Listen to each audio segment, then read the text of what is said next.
Well, ladies and gentlemen, hey, Eric's mic on? Hi, Timo.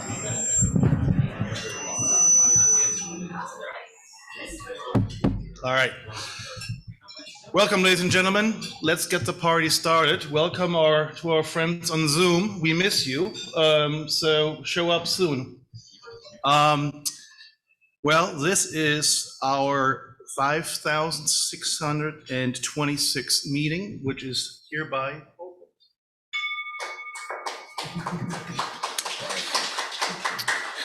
Couple formalities up front. Karen reminds me that today is the last day for the member survey.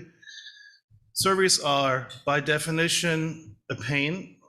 However, they're an instrumental means for us to get the data from what you want to do, what you wish we should be doing. So I encourage you to take those 5 to 10 minutes and work through it. It's not that bad. It's just one cup of coffee.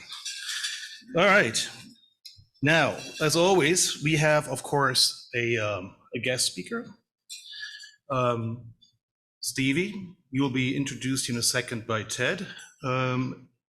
In good old tradition, hold the questions, be precise and concise with your questions because I want to stay within the time frame. But Ted, if you want to join me here real quick, that'd be great.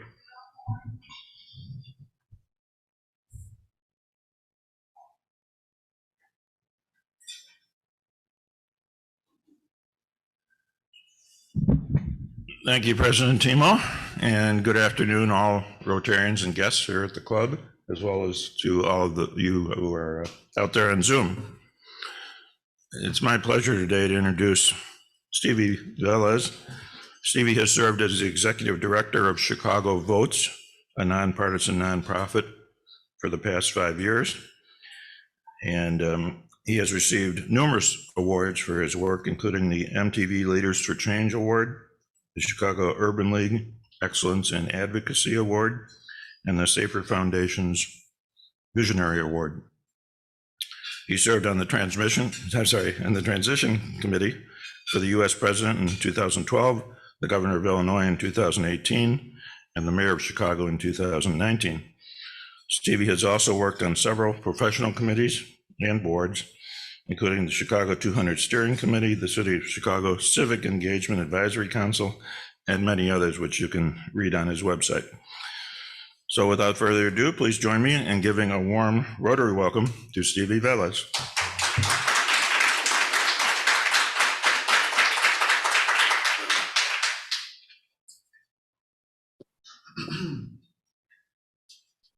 How's everyone doing?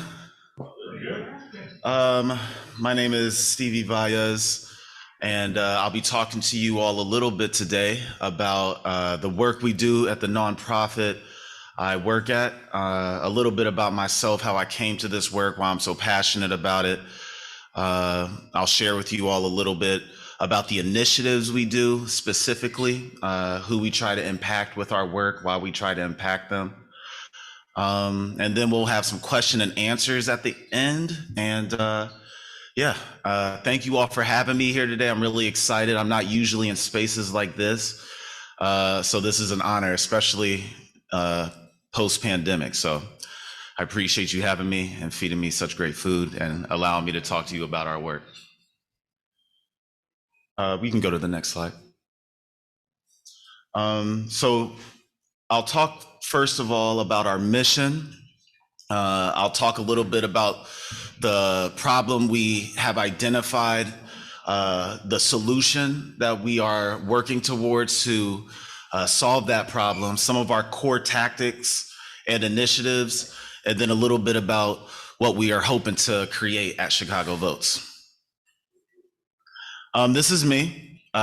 Basically the same headshot, just a different background that's been circulating in all of the flyers leading up to this event. I'm not from Chicago, I'm sorry. I got here as soon as I could. I am a Midwesterner at heart.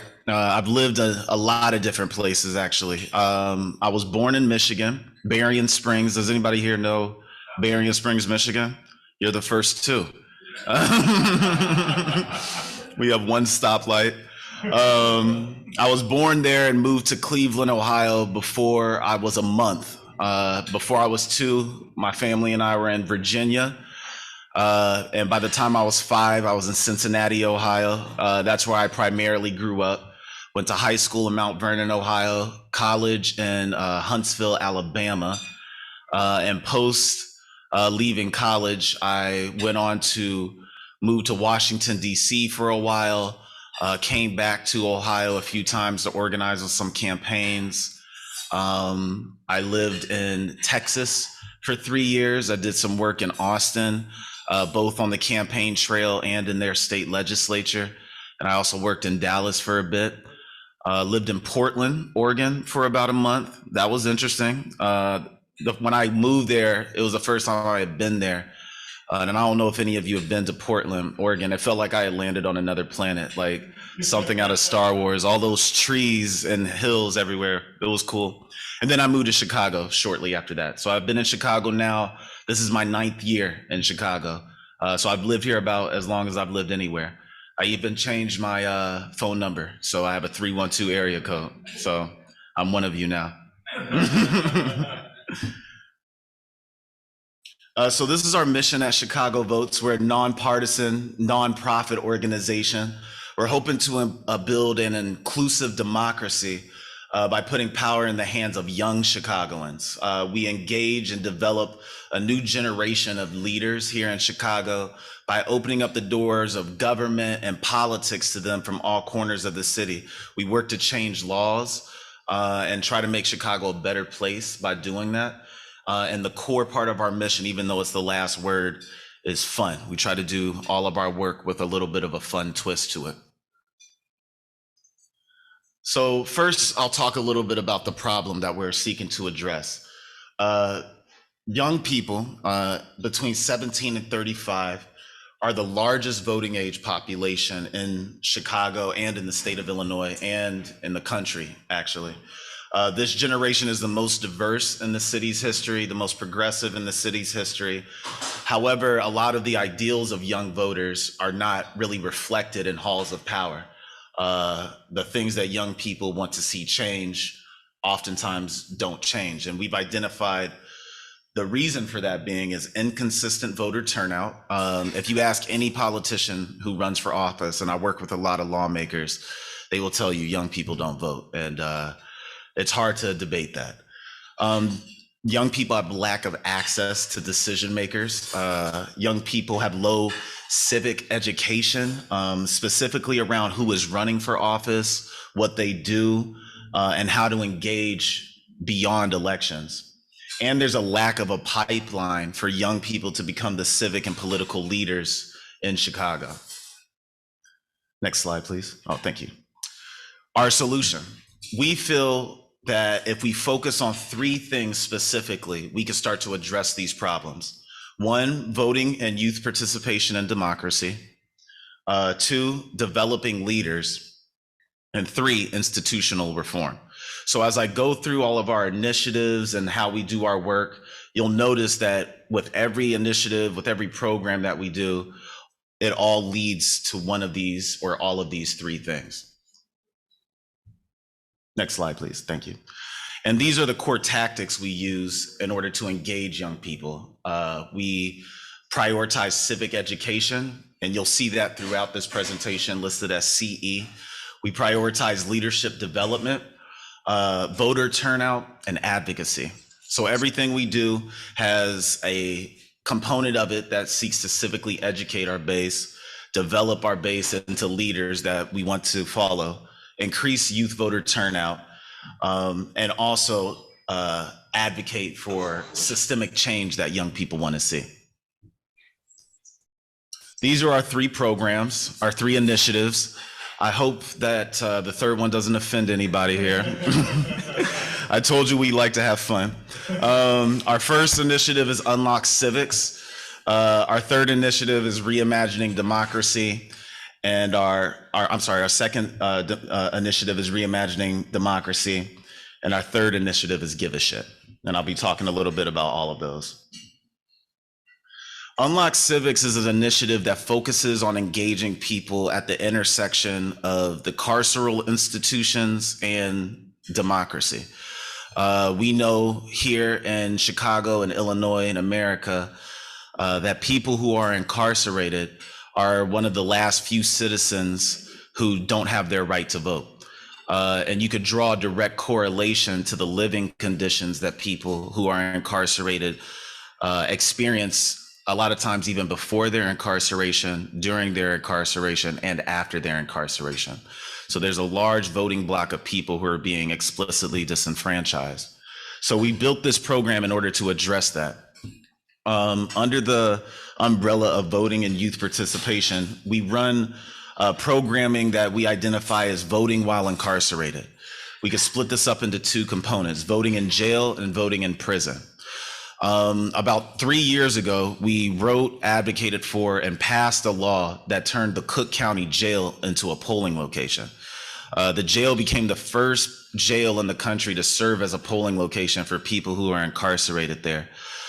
We had, before that, been going into the jail every month to register people to vote, because when you're in jail, you still are an eligible voter, because jail is where you go for pre-trial detention. But when you're incarcerated, it's really difficult to vote. So we were registering them to vote. We ran an absentee ballot chase program to make sure they could vote by mail.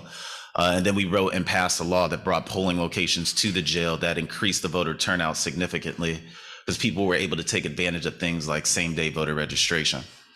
We're advocating right now for voting in prison. This would restore the right to vote to the 30,000 people who are currently incarcerated in Illinois prisons and the 4,000 Illinoisans incarcerated in Illinois and federal prisons with their right to vote. Illinois will become the first state in the country to restore the right to vote to people who are currently incarcerated serving a sentence. We also run programming under Civics while incarcerated. So we run civics courses. We pass a law to ensure that civics courses are taught inside prisons and juvenile detention centers. We do a lot of storytelling. We recently had a documentary about our Unlock Civics work. We do the leadership development. We run a paid program for people who are formerly incarcerated to lead this work on our behalf. And we also do a lot of judicial accountability work. So we do court watching with volunteers. We developed judicial voter guides. So when voters go to vote for judges, they actually know who the judges are on the ballot. And we also are trying to pass a law that will allow people with a former felony conviction to serve on juries. Currently, that's allowed, but the language in the in the statute is kind of confusing, and we're just trying to clean up that language. Next slide, please. This is our Reimagining Democracy program. This program focuses on engaging young people in educational institutions, specifically middle schools, high schools, and colleges, as well as engaging just young people in the community around civics and the importance of voting in general. Under the umbrella of voting and youth participation in democracy, we run Get Out the Vote programming, or GOTV.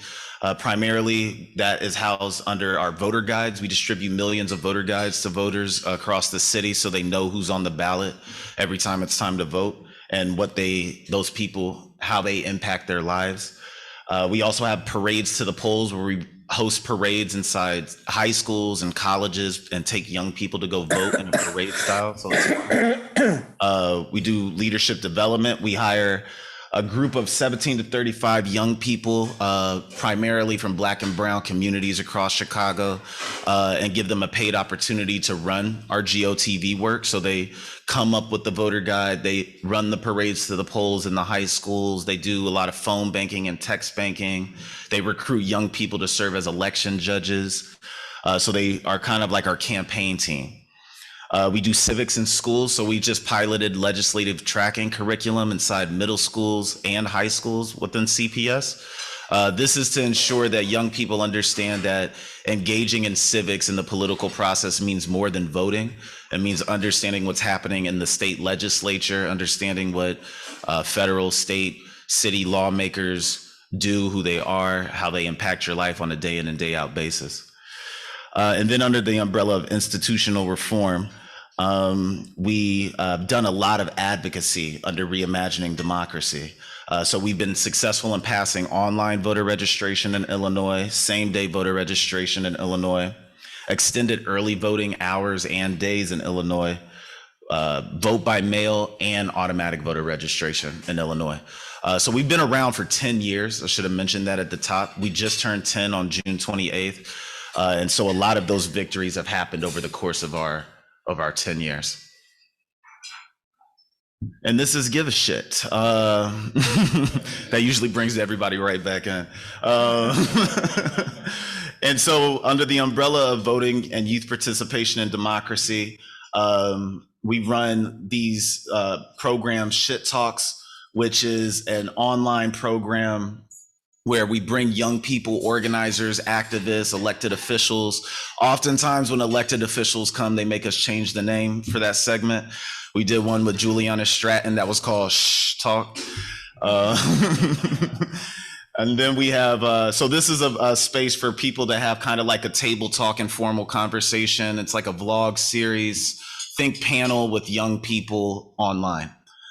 We do that pretty consistently around different issues. Shit Talking Central is like an online blog page where we give young writers a space to write poetry, write blogs, express themselves through their writing about the different issues that are happening in Chicago. We have the Creative Collective. It's a collective of about 75 creatives in the city of Chicago who come together and come up with innovative ideas for us to engage people around civics and politics. And then we also do some mutual aid efforts as a part of our Give a Shit initiative. Southside Cleanup and the Cleanup Coalition, they do regular cleanups of the city. They do back to school drives to make sure kids have backpacks and notebooks and pens and everything they need for school. They host a Thanksgiving dinner inside the Juvenile Detention Center. So we're really proud of that work as well. This program develops leaders through our Creative Collective, which I mentioned earlier. And then I label our Give a Shit happy hour programs as institutional reform. We host we host parties that are civically themed. So we throw events that young people want to go to anyway, and then we just like hit them with a little bit of politics before they leave. And we've recruited a lot of people into our movement that way. It's like a new space for political things to be happening. We're trying to be like the counterculture, I guess. So yeah, if you want to connect with us or me, this is our website, chicagovotes.com. You can also look us up on YouTube or myself on YouTube at Chicago Votes or Stevie Valles. Social media, you can follow us on Instagram at Chicago Votes or me at SJ Valles. Facebook, Chicago Votes, Stevie J. Valles, and Twitter, Chicago Votes and Stevie Valles. And I'm sure we can share this around to everybody afterwards. Or if you could go back to that slide, I think I saw a few people taking their phones out trying to take pictures, or maybe I imagine that. Yeah, nobody wants my contact information. All right, we could go on to the next slide. If you want to be involved with Chicago Votes, there's a number of ways you could be involved. We have a membership program called The Click. That is for alumni of the organization, board of the organization, former board of the organization, or people who become reoccurring donors to the organization. We have a monthly donation program, quarterly donation program, yearly donation program. And you can visit that page and figure out how to get involved with the membership program by going to chicagovotes.com/donate. The membership program comes with a lot of perks. We have an online store called The Gas Station.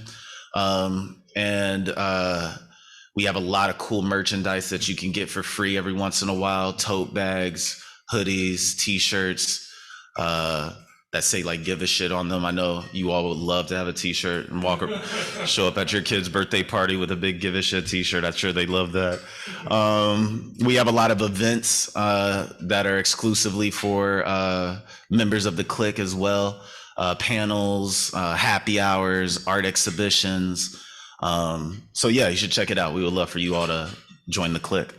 And then we also have volunteer opportunities for all of our programs. If you're interested in going to register voters with us in the jail, if you're interested in doing some of the mutual aid work, if you're interested in court watching, coming to a happy hour or whatever, you can visit chicagovotes.com/get involved.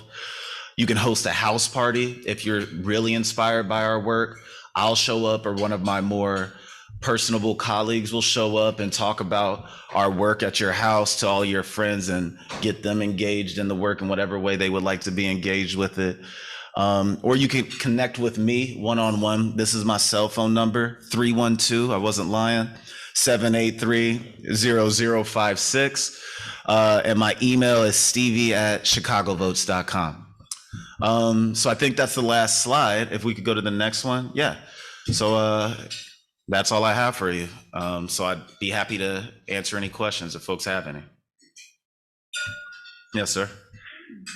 So tell us a little bit about your journey, how you ended up at Chicago. Could you just tell us about your journey and how you ended up at Chicago Votes? Yeah. So I guess I'd say my journey through politics, I always grew up in like a politically minded family. But in my community, a lot of the issues that we were dealing with, the way to deal with them or address them was not politically minded. It wasn't vote, go talk to your lawmaker, like get a petition, protest. It was just kind of a lot of anger and resentment.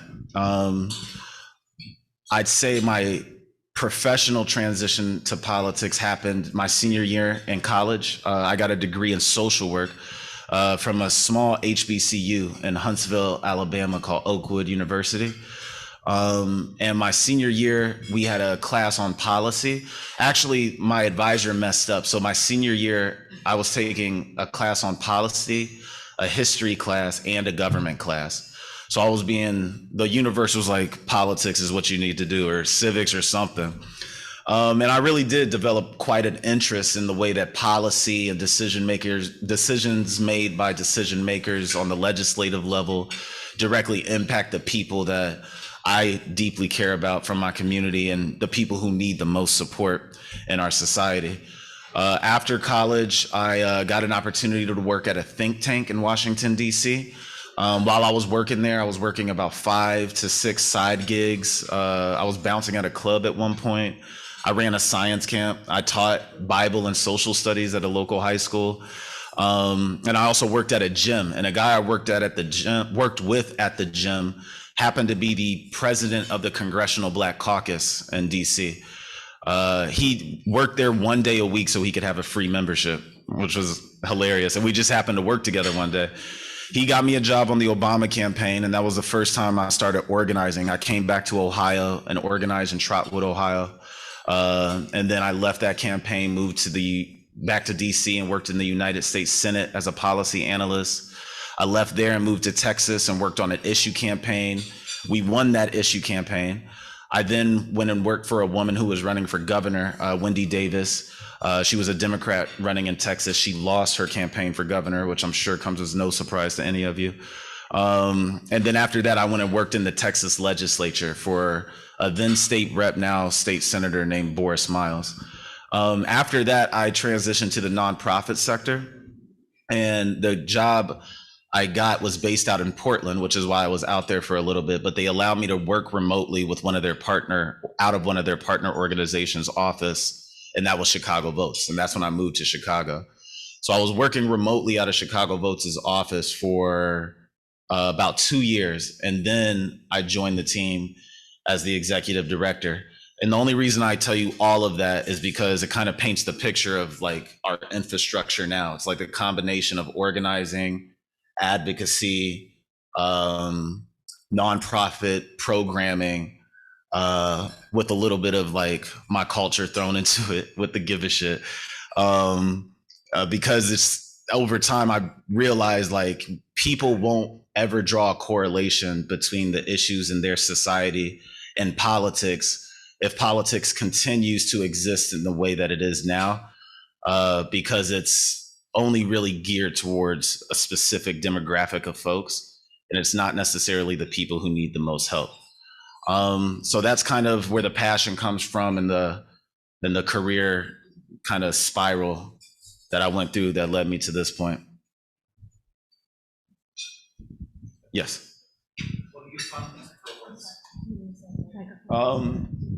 So we do a combination. Could you repeat that question? He asked, how do we fund the programs?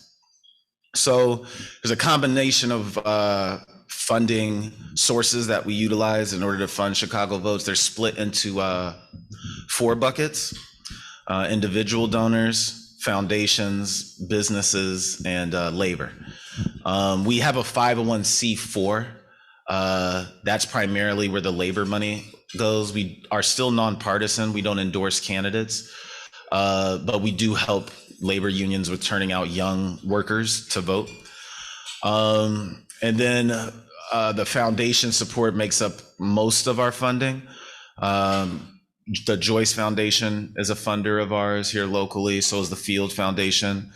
Nationally, the Kellogg Foundation is one of our bigger funders nationally, as well as Prince Charitable Trust and Michael Jordan, the Jordan Foundation. Michael Jordan gives us a check. The Jordan Foundation gives us a check, and Jordan Chicago gives us a check. So Michael Jordan really likes us. I bought a few pairs of J's recently in honor of that.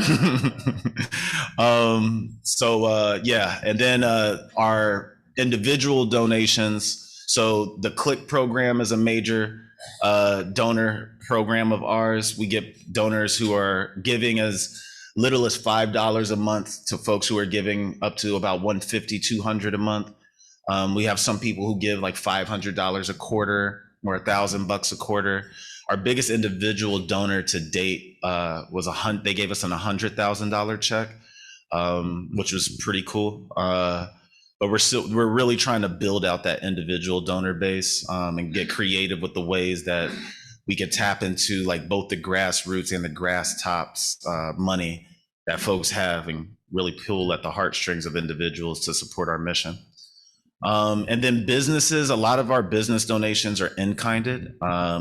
So we'll get a lot of free space. We'll get like free food at a place. We'll have creatives who will like perform or give us art for free. And then like the Jordan Brand Chicago check, for example, would constitute as like a business check. And then we also get a foundation check from Jordan. And then we also get an individual check from Jordan. And so they go into like 3 different categories. But I think Jordan Brand Chicago is probably our biggest business that gives us actual money. Yes. Yeah, wait for the mic. So I have 2 questions.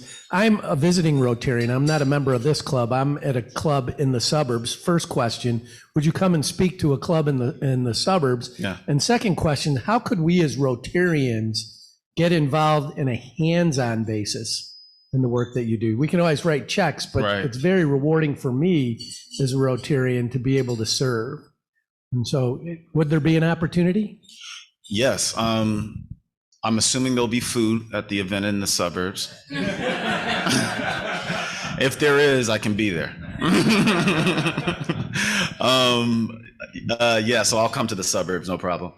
And yeah, we have tons of volunteer opportunities, whatever you want to do. You know, are you a creative? Do you make art by chance? You can rap, sing, nothing? There you go. Okay. Oh, you dance. Okay. So if you want to come dance at a Give a Shit happy hour, we'll have you there. But we also do the voter registration inside the jail. We have a think tank inside the prison. There's some hoops you got to go through to be allowed to go inside the prison to do that. But if that's of interest to you, you could do that. You go court watching. We do voter registration and tabling out in communities. We do a lot of programming at colleges. We're having a big forum that we're planning between the gubernatorial candidates at Truman College. Then we're going to bring all the CPS schools together and the community colleges together. So if you want to come and volunteer at that, just go to our page. It says chicagovotes.com/get involved, and we'll get your contact information to follow up with you. And then if you didn't get my contact information off of here, I can give it to you and we could just exchange and figure out a way to plug you in. There's always something to do, literally every day. So Of course. Now, when you say that politics isn't geared towards, I forget how you phrased it, towards young people or whatever, I don't know that I agree with that. I mean, what would stop anyone from getting off their ass and going and talk to people they want to talk to? Right. Just go do it. Right. Yeah, I When think you say that, what do you mean that it's not geared towards young people and so forth? Elaborate more on that. Yeah, I don't see what would stop any citizen from standing up and going to talk to who they need to. right. Yeah. So I think that gets to the slide where we're seeing what the primary issue is, the barrier or the boundary that lies between youth participation and actually participating. I think we need stronger civic education, both in our schools and in our culture in general. We aren't really raising young people from marginalized communities with a sense of civic participation being a means to which you can improve and better your society. So by the time young people become voting age adults, their logic isn't, I'm 18, I'm about to vote. They're not thinking about voting. And you can see it in the voter turnout numbers. 18 to 24 is always the lowest turnout number. And so I think that's mainly what I'm referring to, is that there currently lies a statistical gap between youth participation, between young people who are voting age adults and young people actually voting. And I think just based off of the infrastructure of democracy, that prevents the ideals of that voting bloc from being represented in legislative and constitutional bodies. Yes, ma'am. As a retired American history and 8th grade civics teacher, 8th grade students in the state must take a constitutional exam and a state constitutional exam. I always wondered why election days are always held on a school day. You've got students in high school who, if they have a driver's license, they're asked to register to vote at the same time. Why there hasn't been a more concerted effort on election day, that if they're registered, to be able to facilitate them leaving classes to be able to go and vote. So do you mean having kids who are in schools leave schools and vote on election day? Yes. We have a program like that, actually, Parades to the Polls. We don't do it on election day. We do it for a month leading up to election day. So we'll bounce to different schools over the course of that time and take all of the young people who are eligible to vote on a parade to go cast their ballot. I feel like for us personally as a nonprofit, it's just a matter of capacity. Like if we had the capacity to be in every single school on election day and get everybody who's voting age out and voting, like we would definitely do it. I think that's like a great idea.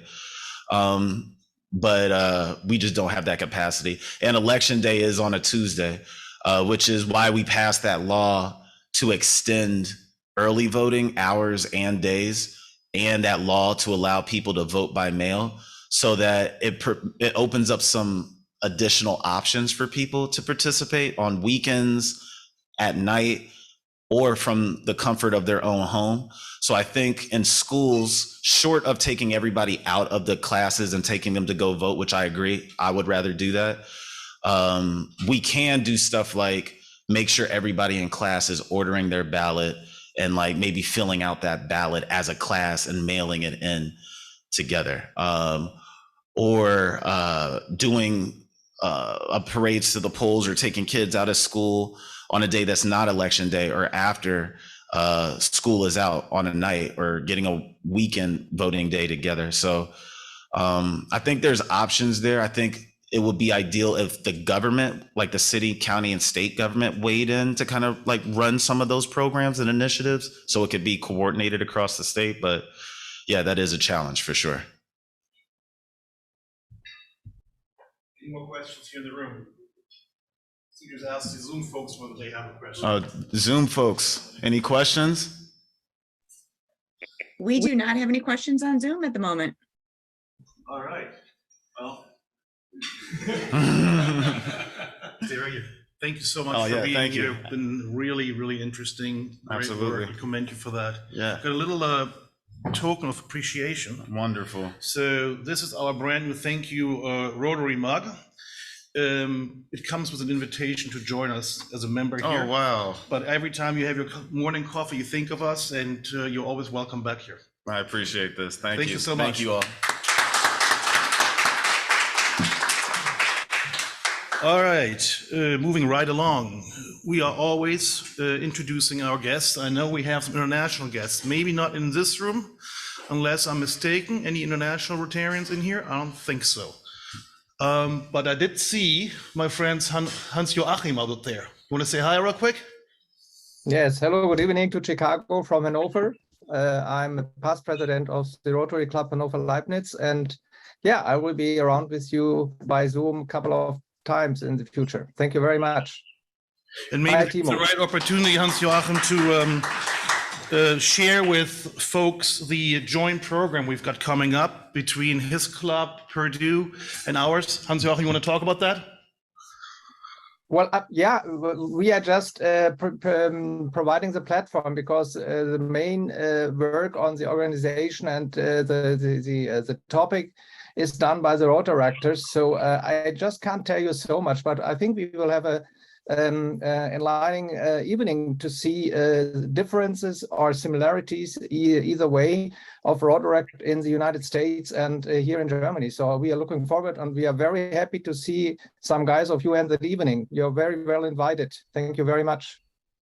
Great, thank you. So this is for August 31st at 12:30 Central. Great. Anybody else online? Otherwise, we'll move on right along to our visiting Rotarians here. You just want to stand up, say where you're from? Hi, my name's Kevin Bruning. I'm visiting Rotarian with the Rotary Club, Fox Valley Sunset, and I have Megan Escobosa and Debbie Pacchioni with us. And I've been selling them on Rotary all week. So. Well, they're sold now, so. Anybody online that I ignored? If so, forgive me. All right. With those introductions done, I think, Marshall, you want to join me for 1 second?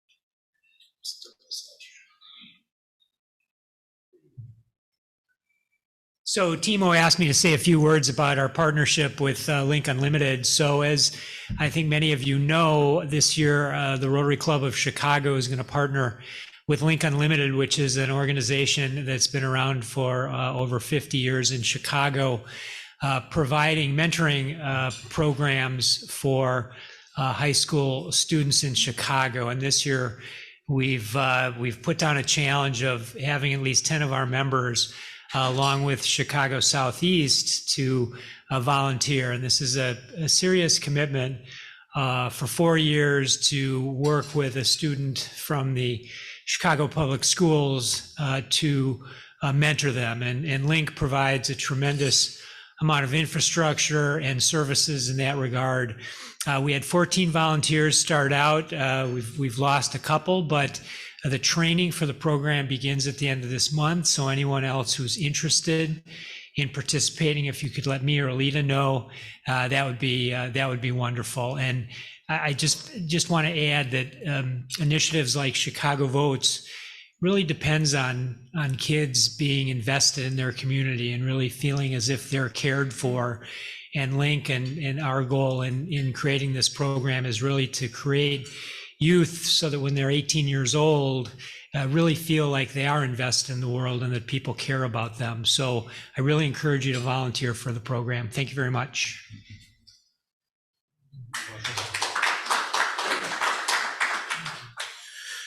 Well, and I guess, Tamara and team, we can move on to the committee meetings. They're scheduled for September. Community Service is going to meet on September 1, membership on the 16th, as well as PR marketing. DI, Neetha, where are you? You're not scheduled here. Let's get that going. Same with international services, but I'll follow up with you guys. There's no escaping. Very good. We have one slide for the upcoming meetings here. You'll see those right there, the round table. Paul Valles, the after work meeting, and then Ashley Bryant. Those are all on the online. You'll see it there. And I think with that, we're kind of through with our program. And if I could ask past present Eric to help me with the four-way test, if everybody would please stand. Eric, you want to lead the way? Sure. All right. So it's all in front for the folks in the room. It is on the front here, and we'll start with number 1. Is it the truth? Number 2, is it fair to all concerned? Number 3, will it build goodwill and better friendships? Number 4, will it be beneficial to all concerned? And similar to the Give a Shit program, number 5 is it fun? Yes. Thank you, sir. You bet. Meeting concluded. Thanks, everybody.